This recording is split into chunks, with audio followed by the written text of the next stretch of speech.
Uma das crenças mais perigosas que a nossa geração começou a normalizar é a ideia de que não existem mais pessoas boas, que não existem relacionamentos saudáveis, todo mundo é interesseiro, manipulador, egoísta ou descartável. E quanto mais as pessoas acreditam nisso, mais incapazes elas se tornam de construir alguma coisa verdadeira de fato. A gente vai conversar um pouco sobre isso porque eu entendo o ponto, tá? De verdade, eu entendo os pacientes, eu sou psicóloga, meu nome é Gabriela, se você não me conhece.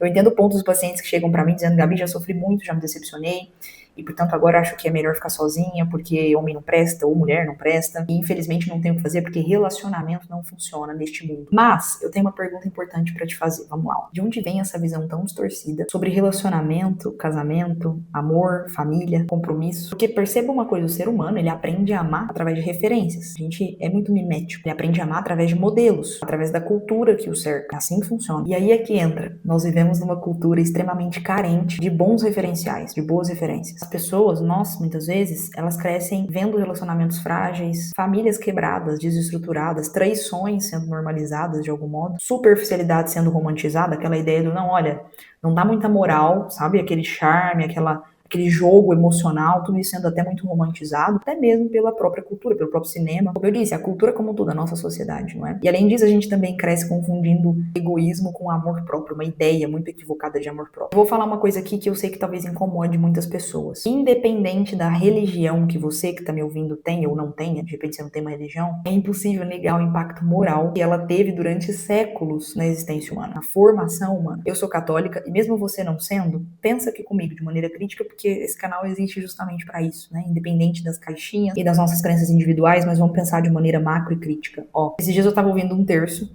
e a irmã que tava ali falando, enfim, conduzindo o terço, ela falou uma coisa muito simples, mas muito bonita, muito profunda, né? Muito direcionadora, muito esclarecedor do ponto de vista moral e humano. Ela falava assim: você que trabalha em hospital, mesmo entregando um exame, um resultado, uma senha, trate as pessoas bem, seja gentil, sorria. O ambiente já é pesado demais aí, o ambiente já é muito difícil. Você percebe a profundidade? Porque é um ensinamento moral cotidiano, prático, pequeno, silencioso, mas muito civilizador. É alguém que está sendo ensinado, alguém que esteja ouvindo isso, pensa você desde sempre ouvindo esse tipo de coisa.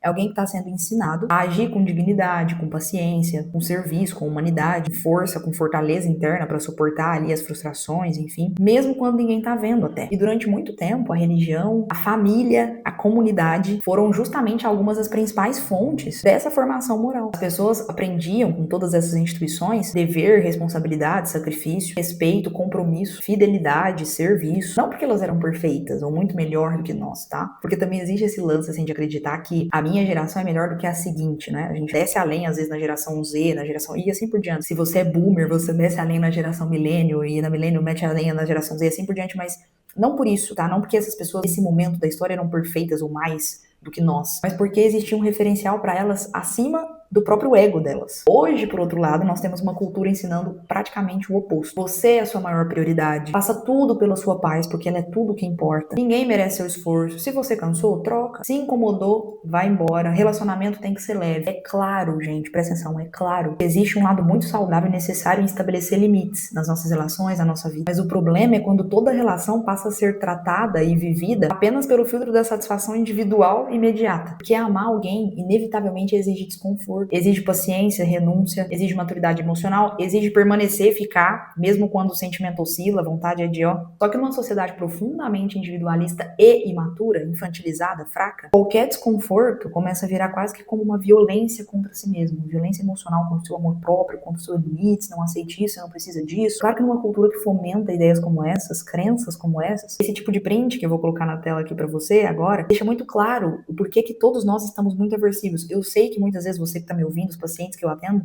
às vezes a gente passa por experiências aversivas que nos marcam, nos traumatizam, eu sei, isso faz parte, mas mesmo as experiências que nos traumatizam, que nos machucam, elas podem ser superadas, a vida sempre continua, as memórias podem ser sim ressignificadas, existem várias ferramentas para que você consiga fazer isso hoje, mas fica muito mais difícil ressignificar, superar, se curar desse tipo de trauma, de experiência negativa e dolorosa, quando você tem uma cultura toda montada de referências muito baixas. Eu acho que até um eufemismo diz que são referências baixas apenas, né? É um negócio bem degradante hoje, quando a gente pensa nessa história do casamento, da família, do amor. O que você ensina sobre isso? O que a gente aprende? O que a gente escuta? Qual que é a nossa experiência moderna em relação a isso? É exatamente o que está presente nesse tipo de print que eu coloquei para você. E é por isso que talvez tantas pessoas estejam desesperançosas em relação ao amor, porque elas foram ensinadas a desconfiar de tudo. Talvez você tenha sido ensinado a desconfiar de tudo, a fugir de vulnerabilidade, a tratar a conexão humana quase que como uma ameaça. Tem que estar sempre com 2, 3, 4 pés atrás, assim, sabe? Mas a verdade é que ainda existem pessoas boas, ainda existem pessoas honestas, ainda existem, sim, homens e mulheres tentando construir relações dignas, saudáveis.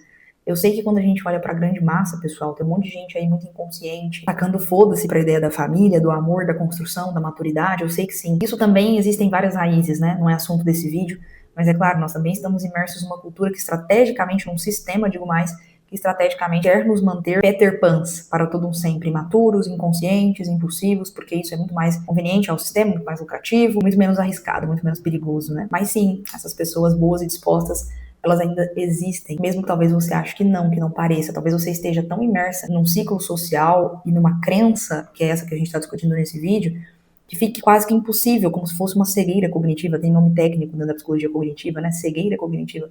Eu não consigo ver, sabe quando você tá focada num carro e daí você começa a ver aquele carro na rua sempre, parece até uma coincidência, assim, um negócio estranho, fala, nossa, tava pensando nesse carro, agora eu tô vendo só esse carro. É o filtro que a gente faz, né, essa seleção cognitiva da atenção.